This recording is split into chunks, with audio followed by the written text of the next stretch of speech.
आज मेरे किचन में बनने जा रही है बहुत ही मज़े की रेसिपी। आज की रेसिपी है कच्चे कीमे के कबाब। तो कच्चे कीमे के बीफ कबाब किस तरह से बनाए जाते हैं, और जब कच्चे कीमे के जो कबाब होते हैं उसके बगैर ईद तो अधूरी होती है, क्योंकि जब ईद आती है तो ईद पे मोस्टली सभी कच्चे कीमे के कबाब बनाते हैं। तो कच्चे कीमे के कबाब बहुत ही मज़े के कैसे बनाए, आइए जान। अस्सलाम वालेकुम, this is Dura Najab I'm Dura Shahwar. Welcome to our YouTube channel Dura sisters cooking. जैसा कि आप जानते हैं our channel is basically based on cooking and baking. हमें बहुत खुशी हुई कि आप हमारी रेसिपीज़ को पसंद कर रहे हैं और अच्छा फीडबैक दे रहे हैं। अगर आप हमारे चैनल पर न्यू हैं तो हमारे चैनल को सब्सक्राइब करें, बेल आइकन के बटन को दबाएं ताकि हमारी आने वाली हर न्यू वीडियो आप तक आसानी से पहुंच जाए। So let's move on to our recipe. जी, तो यहाँ पे मैंने ले लिया है बीफ यहाँ पे है मेरे पास 2 kg यानी 2 किलो बीफ। यहाँ पे बिल्कुल बोनलेस है। बोनलेस इसमें मैंने बोटियाँ रखी हैं क्योंकि मैंने इसका कीमा बनाना है। तो इसके जो हड्डी वगैरह वो सारी हटा दी है और इसमें से सिर्फ बोटियाँ निकालनी है। उसके बाद जो इसमें अज्जा डालेंगे वो मैं डालूंगी प्याज 7 से 8 अदद, इसमें दरमियानी साइज़ के, लहसुन 250 ग्राम, हरी मिर्चें हस्बे ज़रूरत, और यहाँ पे मैंने ले लिया है अदरक 3 से 4 टुकड़े। इन सब का मैंने यहाँ पे बना लिया है कीमा। और कीमा मैंने बिल्कुल बारीक बनवाया है। बारीक कीमा आप कहीं से भी बाहर से जाके बाज़ार से बनवा सकते हैं, तो वो आपको इजीली बना के दे देते हैं, क्योंकि जब ईद आती है तो ईद पे हर जगह पे वो बनवाते हैं, और अदरवाइज़ वैसे भी आम रूटीन में आपको ये बना के दे देते हैं कीमा। अगर आपके पास मशीन है तो वो ज़्यादा बेस्ट है। तो यहाँ मैंने ले लिया है सूखा धनिया पाउडर 4 से 5 टेबल स्पून, इसमें मैं ऐड कर दूँगी सूखा धनिया पाउडर। गरम मसाला पाउडर 3 टेबल स्पून इसमें मैंने ऐड कर दिया है। अगर आप इसको कम या ज़्यादा करना चाहते हैं तो ये आप पे डिपेंड करता है।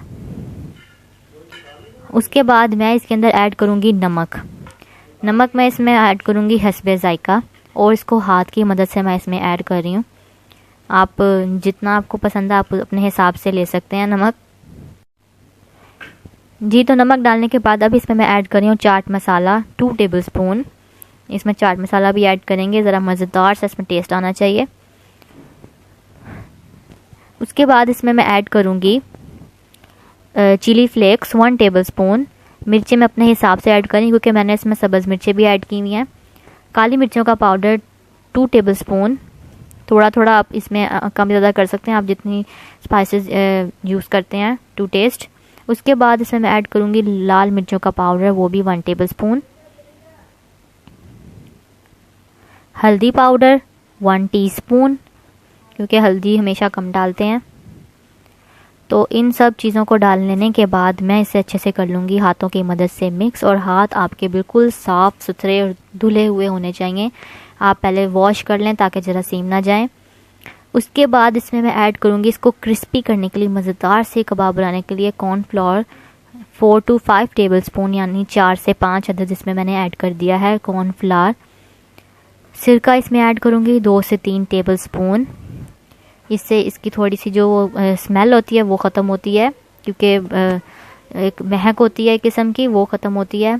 ऑयल इसमें ऐड करूँगी 2 से 3 टेबल स्पून, इसको सॉफ्ट करने के लिए कि कबाब हमारे सॉफ्ट और जूसी बने। तो इसमें मैंने ऑयल ऐड कर दिया 2 से 3 टेबल स्पून। तो ये चीज़ें डाल लेने के बाद दोबारा से अच्छे से मिक्स कर लेंगे। ये बहुत ही मज़ेदार से कबाब बनते हैं कच्चे कीमे के, और क्रिस्पी होते हैं, अंदर से जूसी होते हैं, बहुत ही मज़े के होते हैं। तो चाय के साथ तो इसको और भी मज़ा आता है खाने के सामने। तो इन सब चीज़ों को मैं कर लूँगी अच्छे से मिक्स। उसके बाद मैं इसकी बना लूँगी टिक्कियाँ। जी, तो ये देखें अब इतना सा थोड़ा सा हमने लेना है ये कीमा। उसके बाद इसको हाथों की मदद से इसकी बना लेंगे शामी टिक्कियाँ बना लेंगे। और टिक्कियाँ इसको इस तरह से बनाना है, ये देखें आप, जो इस तरह से सारी टिक्कियाँ बना लेंगे। इसको इस तरह से प्रेस करेंगे और इसको बिल्कुल पतला सा कर लेंगे। छोटा या बड़ा ये आप पे डिपेंड करता है, आप किस साइज़ से रखते हैं। लेकिन ये एक आपको बता दूं कि जब हम कबाब बनाते हैं तो ये सुकड़ जाते हैं, यानी छोटे हो जाते हैं बनाते बनाते। तो अब इनको मैं कर रही हूँ शैलो फ्राई कर रहे हैं इसको ज़्यादा ऑयल में मैं नहीं इसको बनाऊँगी, इसको शैलो फ्राई करूँगी। जब ये देख सकते हैं आप कि ये ब्राउन हो रहे हैं, जैसे ही गोल्डन ब्राउन होंगे तो इनको मैं सबको टर्न कर दूँगी ताकि अच्छे से बने। और मीडियम फ्लेम पे बनाना, हाई फ्लेम पे नहीं, ताकि जो कबाब हैं वो अंदर तक पक जाएं, कच्चे ना रहें अंदर से। तो ये बिल्कुल अब रेडी हैं। जी तो हमारे कबाब, कच्चे कीमे के कबाब बिल्कुल रेडी थे और मैंने इनको अब डिश आउट कर लिया है। तो आप देख सकते हैं कि मज़ेदार से क्रिस्पी क्रिस्पी से हमारी ये कबाब बिल्कुल रेडी हैं। तो उम्मीद करती हूँ आपको मेरी ये छोटी सी रेसिपी अच्छी लगी होगी। तो अगर आपको मेरी रेसिपी अच्छी लगी है तो चैनल को सब्सक्राइब करें, वीडियो को लाइक करें, कमेंट करें और